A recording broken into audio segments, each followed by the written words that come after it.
Brandon Cruz. We'll be talking about the showdown slate in just a little bit.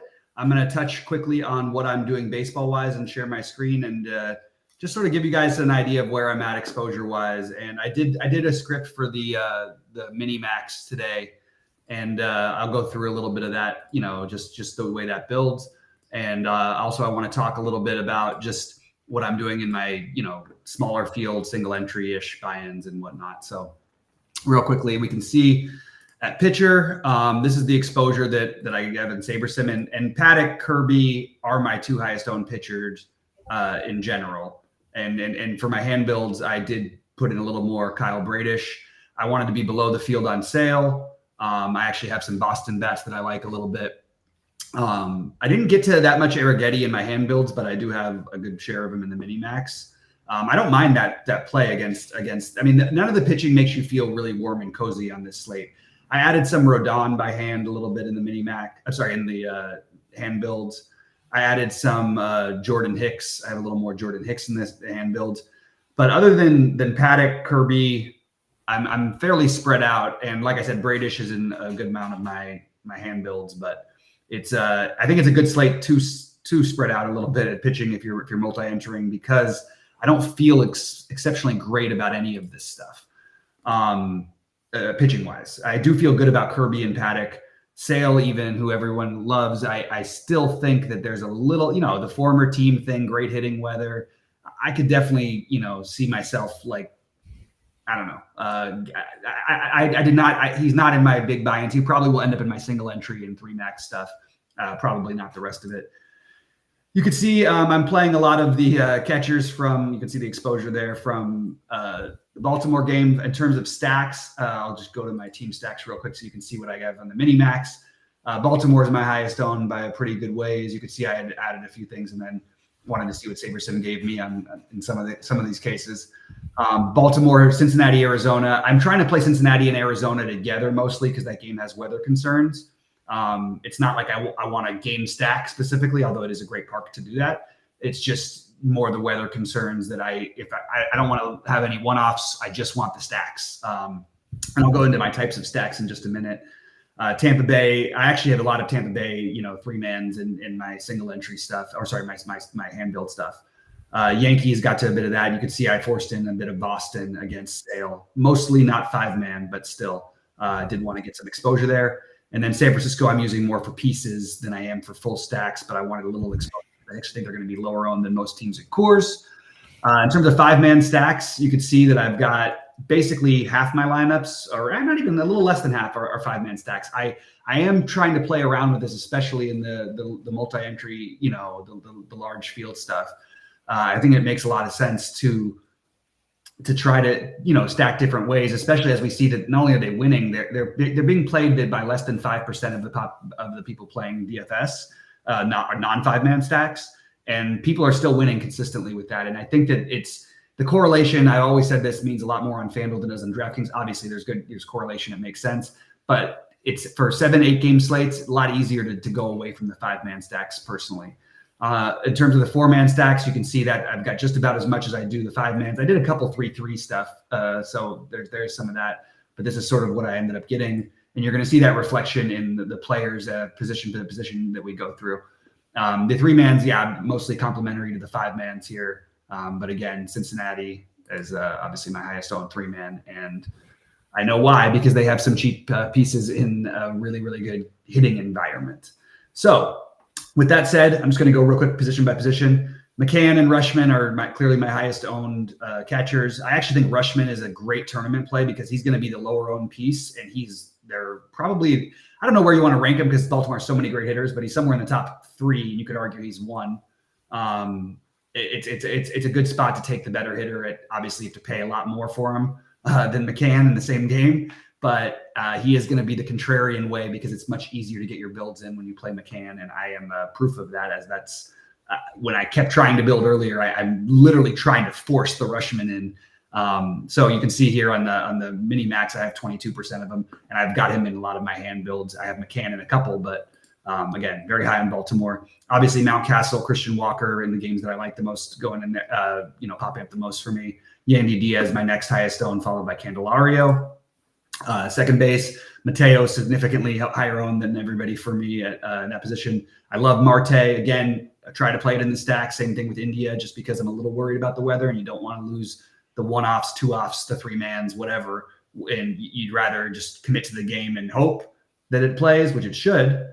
But if there's even a 10 to 20% chance, I just don't want to mess with it. So I'll keep those stacks together for the most part. I have a couple that aren't, but mostly that's the way I went. Third base, you can see obviously high on Baltimore. Westberg is my highest owned third baseman, followed by Suarez. They're pretty much the same games. Paredes, I love Paredes today. I'm trying to force him into my hand builds, which is tricky to do.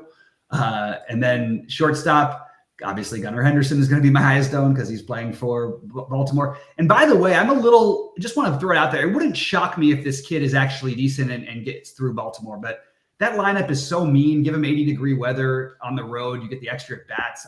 I can't resist. Ellie De La Cruz, no shocker there. Somehow I ended up with a lot of Dylan Moore because I have so much flex in that I forced in some Seattle stacks. So I ended up with guys like Dylan Moore, Kevin Newman, obviously in the Arizona stacks, Caballero, less of a desirable piece maybe, but he's batting seventh. But don't love shortstop as much as we've seen today outside of Henderson and Ellie De La Cruz. Outfield, highest owns are going to be Santander, Mullins. I'm probably going to actually try to get Colton Cowser a little bit in more of my hand builds because he's the other lower owned piece along with Mullins of that stack. So you can see why when I built in that, I wanted a bunch of Baltimore, that SaberSim went and gave me the contrarian guys. Like they gave me 33% of Mullins, who's projected to be 6% owned. They wanted me to play, which rightfully so, the lower owned parts of the stack. Same thing with Cowser. And Cowser I have actually a lot more than 10%. That's just what I have outside the hand builds. Obviously getting to some of the Yankees with Judge. Judge even as just as a one-off is a tremendous play today. So that's what I'm doing today. I'll answer Deep Hope's question, then we'll jump into some basketball. I still haven't finished all of my builds, so I'd like to try and go through it. I did post my exposures in the Discord for all the premium members. I do also want to take a quick moment to say, hey, guys, if you haven't checked out everything we've got going on, we're charging literally a few bucks more than SaberSim. We've got all the SaberSim content. You get all Sheets' projections, all Goldie's projections, all of Brandon Cruz's NASCAR content, and as well as our new NBA Showdown special analyst, Brandon. He's been awesome with them. So you get that. You get all my content as well as Roadies. There's just a lot of stuff that we're offering, and we do have some free trials going on. So please check that out if you have the time. Deep Hope's question, using the contest sims, which setting do you use, 20 max, or would you recommend? It depends on which lineups you're building into. One thing that Sheets likes to do is he likes to build according to the 20 max, and then he takes it and he builds it into 150 out of what the 20 max is giving him results for. It's an interesting strategy. It works better for basketball, I feel like, than it does for baseball, but he was crushing it with basketball doing it. So stack types is always going to be different. The general rule is the 5-man. Again, you see half my lineups are basically 5, but I forced in some 4-mans. It's another way to get different. And again, if you're not max entering or playing as many lineups as somebody else is in a tournament, try to get a little different with your builds. And even if you are getting a little different with your builds, is 4-4-3-1, 4-2-2, 4-4. Those things make a lot of sense, and I don't think you're losing a whole lot because what you're really doing is you're betting on it spreads you out a little bit. It gets you different. Of the 10 6K wins I've had in baseball, I would say that 7 or 8 of them at least have been non-5-man stacks. So just for what it's worth. So that'll answer Deep Hope's question. We'll jump over to the NBA real quick and talk about some Showdown. And Brandon, I'm curious to hear who you've got, because there's a lot of I think there's stuff worth speculating on. I don't think we should just treat it like what happened in game 1 is what's going to happen. But I do think that for the most part, we have more of an idea who's playing. And you could see what I did with my captain stuff here. I still ended up with 44% Brunson. It would take something really crazy to happen for him to not to be the highest scoring player. I think I'm going to try probably, again, I want to edit before I do my stuff. I'm going to, Halliburton, we've been waiting for a game forever. I don't know if I'm going to end up leaving Halliburton in much. I love the McConnell play. McConnell was the best plus-minus guy in the last game for Indiana. Honestly, I think he should have played the last 5 minutes of the game, and I think he's got a massive ceiling. So I love McConnell as a captain. Love Josh Hart again as a captain, so I hand-built Josh Hart in more, but I've got him in, 2 out of the 25 that I built. this is sort of what the builds gave me, and I will be whittling down from there. It's something I like to do. I like to do some of the hand proven element, and McConnell is the one that I'm going to be the most overweight the field on because he's only going to be 2% owned. I also think Precious, you absolutely. I mean, what if Hartenstein gets into foul trouble? Precious might end up playing like 35 minutes, and he might end up playing like 10 minutes. It's really a huge variance of what his range of outcomes are. But if he can play those minutes, we've seen this guy put up like 60 fantasy points in a game before, especially in this type of a matchup. I like the Precious idea, and that's another one that I'm getting to that I'm going to force in as captain. What are you getting to today, Brandon? What are you doing? Talk to us a little bit about it. Yeah, this is a very interesting game. So I'm actually very uninterested in playing the rest of this series. Like I didn't play game one. I don't really like just the matchups DFS wise for this series past this game two. I think this is the game to play. One, because Precious is 2200. TJ, as you stated, is just being probably honestly the best player on the Pacers. I don't know why they're not playing him more in real life. He's keeping them in games. Like he's actually helping out more than anybody else. And especially when we look at this slate in terms of like truly the first like standalone showdown of this playoff series since we started losing teams and we're in the semifinals and stuff. That's kind of why I'm wanting to play this one, just because typically that's when casuals jump in at least the most, and hopefully we can get some free rolls there. Anyway, so what I'm doing is like Brunson. I think it's very difficult for him to not be the highest scoring captain here, and that's who I'm going to play in my captain. But I don't think it's as simple as normal of just doing a bunch of 1v1s and 2v2s in the flex position. As I said, we have Precious. Basically, like, I mean, I've been playing guys at like 1,000, 1,500, 1,800, or 2,000, like expecting zeros from them, like during these showdowns. So, like, him at 22, like, people are arguing or like debating, oh, is he going to score 20 points? Is he going to score 18? Like, I think he's perfectly fine at like 8 points scored. Like, if he plays 11 minutes and gets like 2 rebounds, 2 points, like whatever, I think he's perfectly fine with having to pay up to get Brunson into the captain position or even That's an interesting point. I'm going to ask you really quickly. Do you think that means you're going to lock him in or come close to it? So this is one where I'm actually So normally I would just like when I enter Showdown, my usual thing is like I don't mind having lineups that use the full 50,000. If I land on a huge train finishing first, that usually doesn't bother me. This is one where I'm specifically focusing on not getting as many duplicated lineups, more so on salary. And the reason I'm doing that is because if Precious does end up working out, and we have so many people talking about him, and he's in a situation where, like, I think his ownership is going to come in much higher than what he's projected for. Yeah, this is ridiculous. There's no way 25% owned. Yeah, so I mean, I think he pushes closer to 38, 45, somewhere around there. I think it'll be like 70, but that's just my take. I mean, so in that case, you're having to fight against a lot of lineups that are most likely using nearly all of the salary. And I think it's very easy to determine what those lineups are. If you're using SaberSim or anything to build, you can see, oh, what are the lineups where it's using the full salary. So normally I would be like, yeah, I'm going to use 100% Brunson. I'd probably lock in Precious. For this one, I'm specifically trying to leave a lot of salary on the table. So I'm just going to be using the 50% Precious.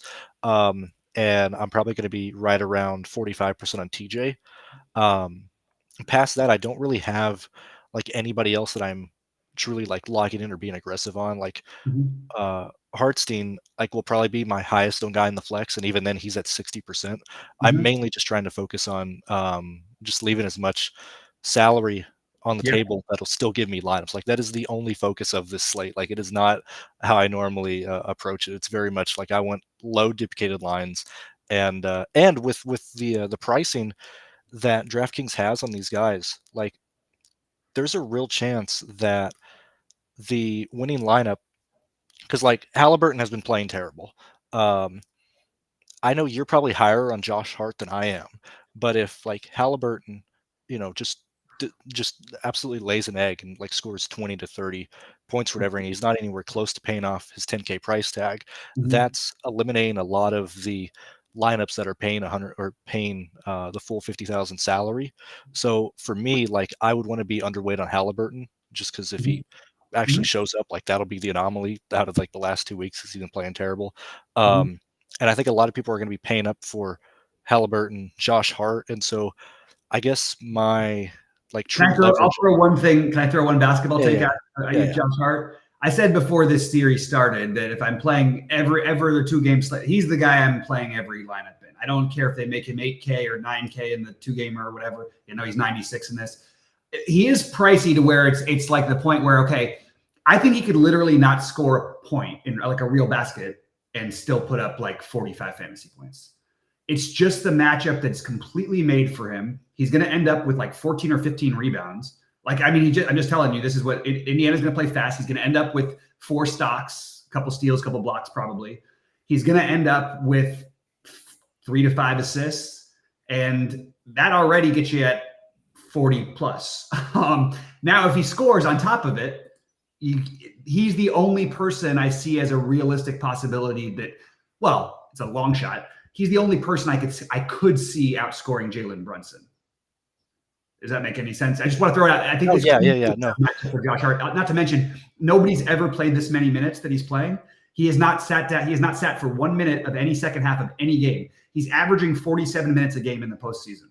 That's crazy, So I'm just throwing out my heart. Heart is hard for me to let go of. It's hard for me to make that fade. Whereas DiVincenzo, I can make that fade. Hartenstein, I can make that fade and tell myself a foul terrible story where Achua is the guy who comes up clutch for them. It's hard for me to tell. The Hart and Brunson are hard for me to fade, but I like that you're doing it. Don't listen to me. I'm just throwing out my personal. And I'm not even full fading him. I'm using 35% of Hart, but that's drastically different to how I normally play. Right. Most people know that I'm stupid aggressive on most people. I actually really like Siakam today. Me too. Him at 10-2. As I said, I stated that I'm hesitant on Halliburton. I'm personally going to be lower on Josh Hart to the field. Due to that, paying up for Siakam makes a lot of sense today at a lineup construction point of view. So I really, really like Siakam as the pay up in the flex. I totally agree with that. And I think it's interesting also. I think Siakam is the more desirable for me than Halliburton. And again, it may not show in my initial builds. I'm going to go back and this is one thing I'm going to do is whittle down, and it's going to be much more Siakam than Halliburton for me. I also do think Halliburton breaks out at some point. I don't think this is and even the weird thing is that he scored 6 points, but he still had 40 some odd fantasy points the other night. He's going to get a million assists. He has the ball in his hands enough, but I think Siakam is the one I'm going to side with more tonight than Halliburton. So I'm sort of in agreement on that one. Yeah, and I think Siakam just in general has been playing. I watching. I mean, I don't know a lot of basketball and stuff, but I have liked how they've been using Siakam compared to Halliburton in the playoffs between Game 1 and in the last series. So that's just where I'm at. Agreed. Sorry, I just realized a guy in baseball now. I'm gonna have to make a bunch of switches in the next 20 minutes, so I'll get to it after. But yeah, we'll spend another five minutes or so. But I was going to ask you about a couple names because this is where I put in you could see what I did. I'm Isaiah Jackson is somebody who was 3% owned. Otherwise he would have been in every winning lineup last game. That's the only reason he was because he wasn't owned enough. He was 3% owned in the utility because he barely played in the other series.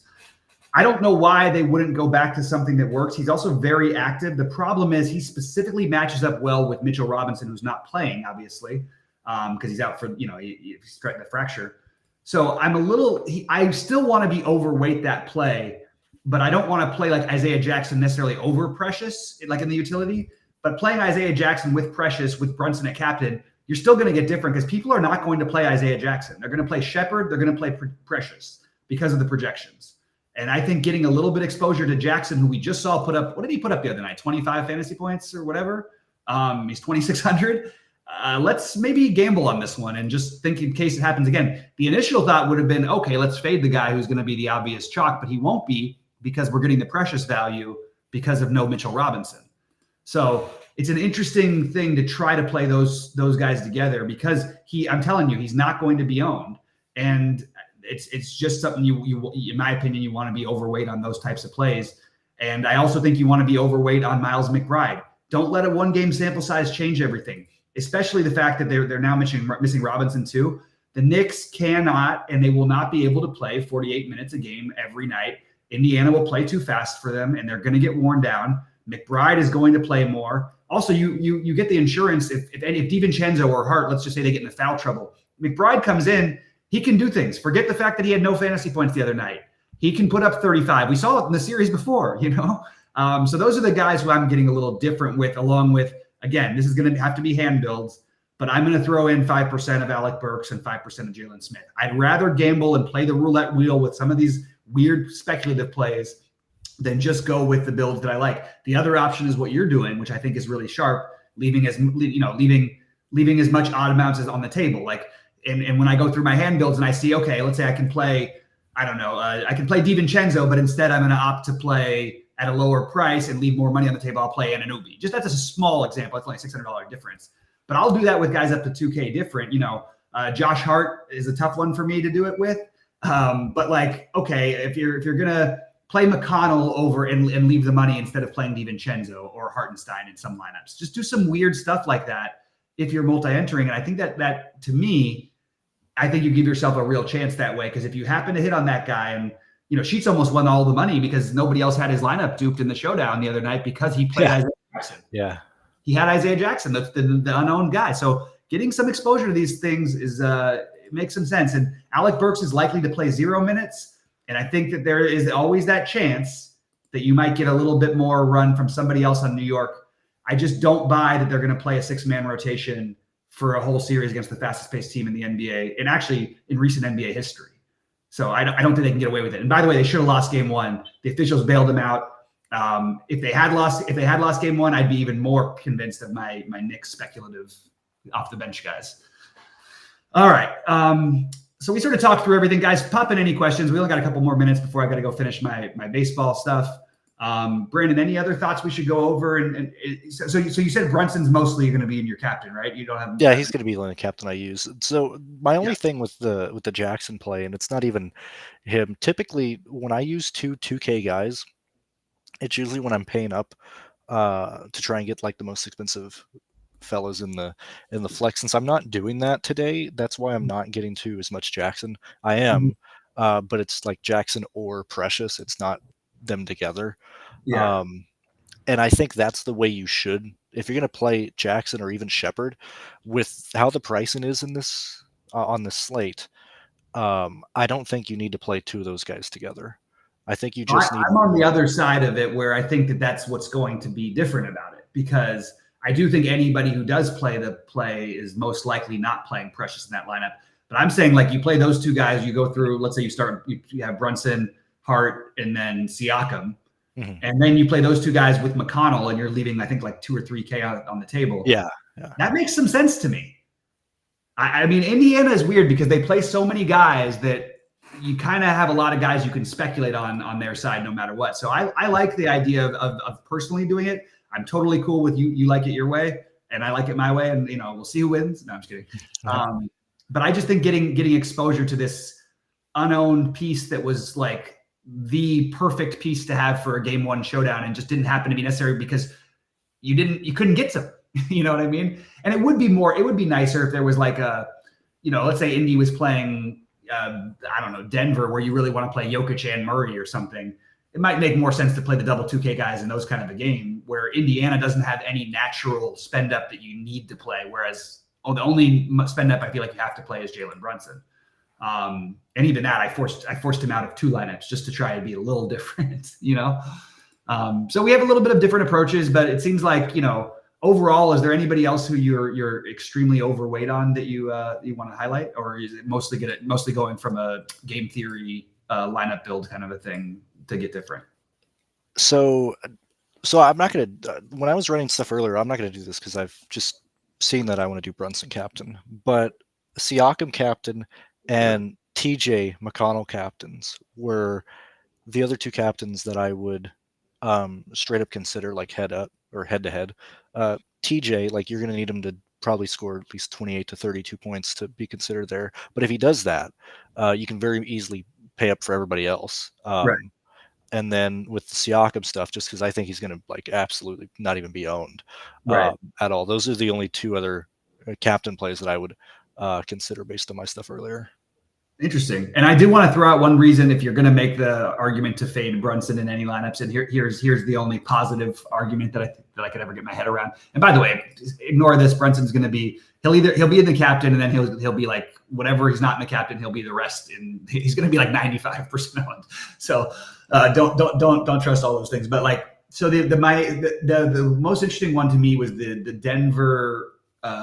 The game one of Denver and Minnesota, that was a close game where Jokic scored the most fantasy points and was not in the winning lineup. Anthony Edwards was in the winning lineup because you had to save the money, and it distributed just so.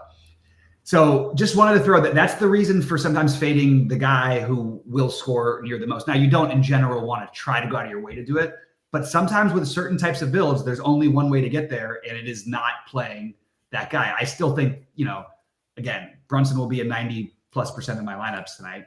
It's just a way to fade him in a few spots. And just, again, if you're getting so different, and it's also a sport that's active. Like, he could turn an ankle, you know what I mean? He could break a finger. Like, things happen. And all of a sudden everything else just blows up. So I always want to leave like 5 to 10% room for stuff like that. And just sort of to get some randomness in there. But I know we play very differently. If you like something, you're in on it. Yeah. And I mean, even like yesterday, SGA rolled his like right ankle, like in the middle of the third. Period and stuff. I mean, go ahead.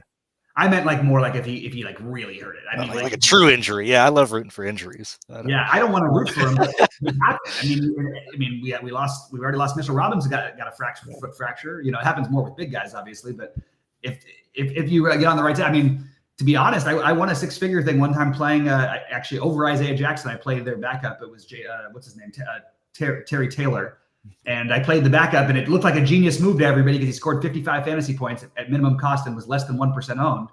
But he was really the backup to Jackson, who got hurt in the first quarter. Like, that's why that worked. You know what I mean? But that's going to happen too sometimes. Especially with big guys. Anyway, all right, I'm gonna finish up my baseball stuff. Brandon, anything else you want to throw out before I leave?